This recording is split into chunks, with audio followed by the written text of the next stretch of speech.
Ayan mga kaibon, mayroon na tayong parating galing sa Onisan, Quezon. Para si Baljen natin. Di ko alam kung anong oras na rin dumating. Nakita ko na siya ngayon, 8:03. So inalis nga pala mga ito ng 6:30 AM. So ito first bird natin si Baljen. A few minutes later. Oh, yun ba, mayroon pa tayong dumating dito isa. Rarating lamang. Sino kaya ari? Time check natin ay 8:05 na. Magalibong ko ah. Mga nasa 900 plus lang ang speed nila. Meron pa isang paparating mga kaibon. Ano? Isa.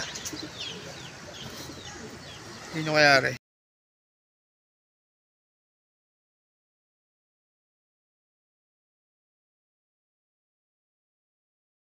Oo, sabi ko na si 26 nga. Okay, naglalanding board na si 26.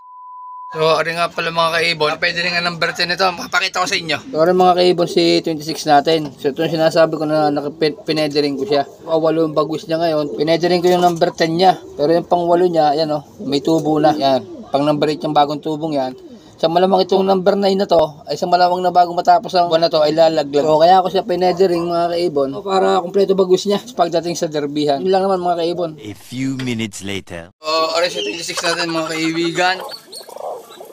8:10 nung siya pumasok. So, isa na lang kulang natin si 22. Time check, 8:57. Wala pa sa 22.